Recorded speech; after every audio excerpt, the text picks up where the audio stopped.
What if I told you Jesus came to abolish religion? What if I told you voting Republican really wasn't his mission? What if I told you Republican doesn't automatically mean Christian, and just because you call some people blind doesn't automatically give you vision? I mean, if religion is so great, why has it started so many wars? Why does it build huge churches but fails to feed the poor? Tell single moms God doesn't love them if they've ever had a divorce, but in the Old Testament, God actually calls religious people whores. Religion might preach grace, but another thing they practice. Tend to ridicule God's people.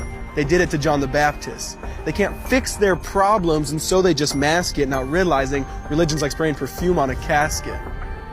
See, the problem with religion is it never gets to the core. It's just behavior modification, like a long list of chores.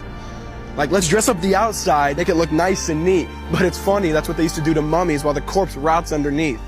Now I ain't judging, I'm just saying, quit putting on a fake look. Because there's a problem if people only know that you're a Christian by your Facebook.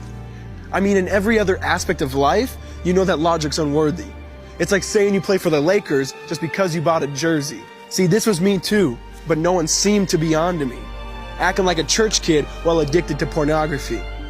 See, on Sunday I'd go to church, but Saturday getting faded, acting if I was simply created to just have sex and get wasted. See, I spent my whole life building this facade of neatness, but now that I know Jesus, I boast in my weakness. Because if grace is water, then the church should be an ocean. It's not a museum for good people, it's a hospital for the broken.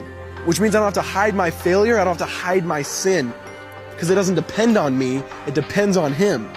See, because when I was God's enemy, and certainly not a fan, He looked down and said, I want that man. Which is why Jesus hated religion, and for it He called them fools. Don't you see so much better than just following some rules? Now let me clarify. I love the church, I love the Bible, and yes, I believe in sin. But if Jesus came to your church, would they actually let Him in? See, remember He was called a glutton and a drunkard by religious men. But the Son of God never supports self-righteousness, not now, not then. Now back to the point, one thing is vital to mention.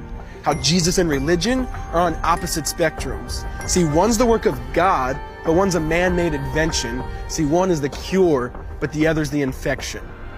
See, because religion says do, Jesus says done. Religion says slave, Jesus says son. Religion puts you in bondage, while Jesus sets you free. Religion makes you blind, but Jesus makes you see. And that's why religion and Jesus are two different clans. Religion is man searching for God. Christianity is God searching for man. Which is why salvation is freely mine, and forgiveness is my own. Not based on my merits, but Jesus' obedience alone. Because He took the crown of thorns and the blood dripped down His face. He took what we all deserved. I guess that's why you call it grace. And while being murdered, He yelled, Father, forgive them. They know not what they do. Because when He was dangling on that cross, He was thinking of you. And He absorbed all your sin and He buried it in the tomb, which is why I'm kneeling at the cross saying, come on, there's room. So for religion, no, I hate it.